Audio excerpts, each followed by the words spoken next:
महाभारत में एक प्रसंग आता है कि जब कर्ण को सेनापति बनाया गया तब कुंती कर्ण के पास आई और यह राज बताया कि पांडव उनके दुश्मन नहीं बल्कि उनके भाई हैं। इस रहस्य को जानने के बाद भी कर्ण ने कौरवों की ओर से युद्ध करने का निर्णय नहीं बदला और यह वचन दिया कि अर्जुन को छोड़कर वह किसी अन्य पांडव को नहीं मारेंगे। कर्ण का यह कहना इस बात को दर्शाता है कि कर्ण के मन में अर्जुन के प्रति कितना जहर भरा हुआ था और इस दुश्मनी की कई वजह थी।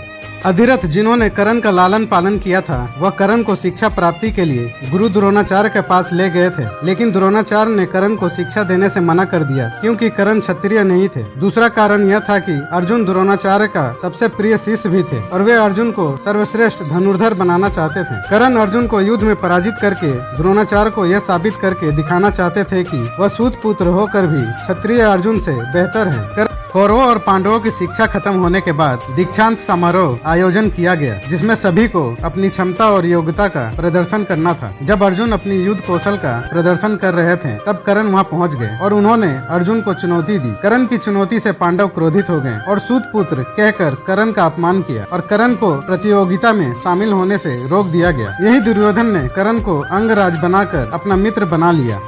पांडवों के वनवास के दौरान कर्ण और दुर्योधन पांडवों को परेशान करने के लिए वन में तंबू लगाकर रहने लगे। इस दौरान एक गंधर्व कन्या के साथ छेड़छाड़ करने के कारण गंधर्वों ने दुर्योधन को बंदी बना लिया था। अर्जुन और भीम ने दुर्योधन को बंधन मुक्त करवाया था। कर्ण मदिरा पीने के कारण नशे में थे, इसलिए दुर्योधन की मदद नहीं कर पाए। कर्ण को काफी अपमान सहना पड़ा था। अर्जुन भीम की वजह से अपमान के कारण कर्ण उनसे बदला लेना चाहते थे। अज्ञातवास समाप्त होने के समय जब विराट का युद्ध हुआ था उस समय अर्जुन ने अकेले ही पूरी कौरव सेना को परास्त कर दिया था। इस घटना के बाद द्रोणाचार्य ने कई बार कर्ण का उपहास किया और यह साबित करने का प्रयास किया कि अर्जुन कर्ण से श्रेष्ठ है।